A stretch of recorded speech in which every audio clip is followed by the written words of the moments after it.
Hello, folks, and welcome to your day weather podcast on this, the 25th of June, 2021.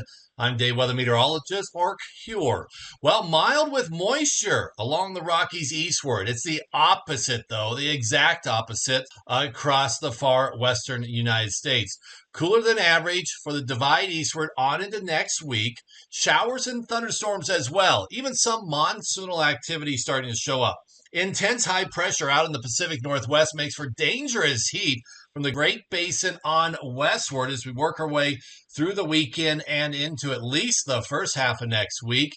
Is there severe weather in the forecast for the plains and high plains? We'll touch on that here today, too. But first, let's talk about the Never Summer Rodeo up in the ever-friendly town of Walden, Colorado, in Northport, Colorado. It's a big-time event in a small town and a great weekend event to enjoy the rodeo, tasty eats, mutton busting, and also don't forget about the parade on Saturday. It kicks off today and lasts right through Sunday. All right, so it's been hot and dry across much of the country, especially the western half of the country over the last several days. And here is a 7-day precipitation anomaly map. Do have some moisture in the southeastern United States. That was from Tropical Storm Claudette that worked its way through the southeast several days ago. A little bit of some moisture across sections of the upper Midwest and the Corn Belt as well. Had a little bit of thunderstorm activity across sections of the high plains late last week. Otherwise, really a lot of dry conditions over the last 7 days. The wide areas is average precipitation, but there just isn't a lot of moisture falling this time of the year across the Great Basin, the western United States. Then all the brown is below average precipitation for the last 7 days. How about heat? Well, here is the 10-day temperature anomaly for the last 10 days through yesterday, Thursday at noon. Really, from the central plains on westward, hot, well above average temperatures. That's especially true west of the divide, from the western Rockies through the Great Basin down to the desert Southwest. Temperatures as much as 10 to 20 degrees above average, readings well in the hundreds.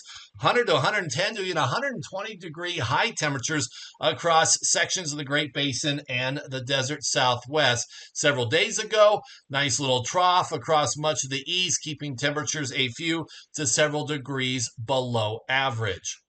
So what do we have lying ahead of us over the next several days? Well, we've got this big ridge of high pressure starting to expand over the Pacific Northwest. Don's been talking about this big trough of cool low pressure bringing significant changes along and east of the Continental Divide all through the plains, and it is here now. It arrived over the course of Thursday. An impressive low pressure system up in the Hudson Bay area. Temperatures across this section of Canada into 40s and 50s for highs, and that's allowed some nice cool air to make its way down along and east of the Rockies, and temperatures a good anywhere from 5 to 15 degrees cooler than average along and east of the Rockies over the next few days. So this is valid for this morning. We've got that high pressure out over the Pacific Northwest, and unfortunately it's going to be intensifying. Let's fast forward though to Sunday morning. We can see that ridge amplifying. This is when things really get hot out across the Pacific Northwest and western Kansas or western Canada. The trough of low pressure continues its southward dive, and we're going to be looking at below average temperatures all the way down in the southern plains and Texas come Sunday and early next week. Nice shot of cool air bringing big relief across the Rockies and plains, but out west from central California on northward through British Columbia and into the northern Rockies, we're talking temperatures 20 to 30 degrees above average. Record highs, unfortunately, will be falling all over the place, and it's also going to be very dry. Okay, so we're here Sunday morning. Let's take it out a little further. Tuesday morning, start to see a few more ripples out here in the Pacific. That's going to be important potentially for later in the week. Still big high pressure ridge along and west of the Continental Divide, but it's starting to shift a little eastward. The trough is also starting to weaken a little bit, and we have intensifying high pressure out here across the East Coast. Early next week, still below average temperatures all throughout the plains and high plains, even down into northern Texas.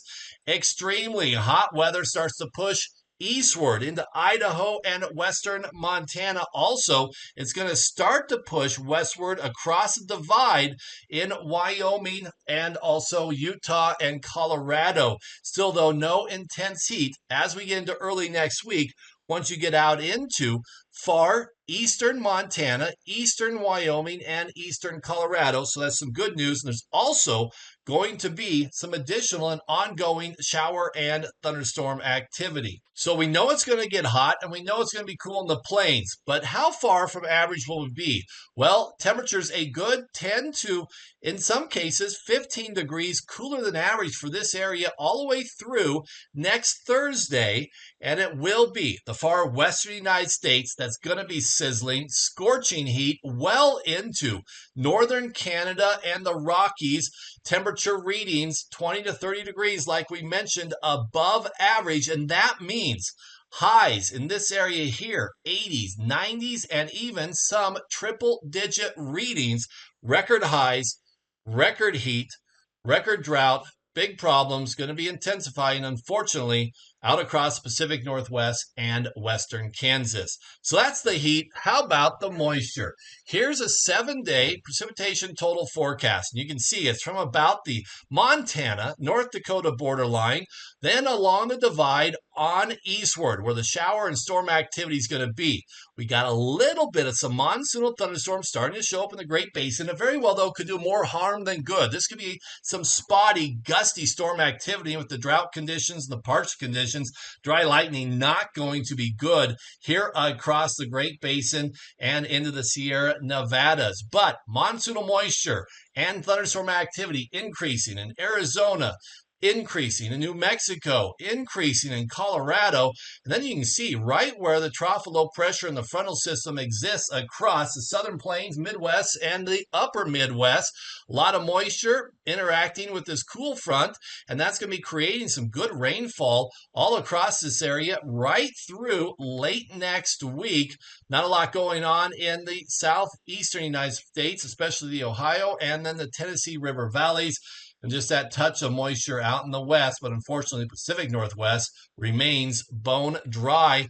And then we do have a little tropical system down here across the southern Pacific. It very well could be adding some tropical moisture to the increasing monsoonal flow we could see next week as high pressure shifts a little bit more south and west, helping to bring that clockwise flow, monsoonal moisture, and some much needed moisture into the central Rockies and high plains. So that's the outlook on temperatures and precipitation. Let's touch on severe weather for a minute.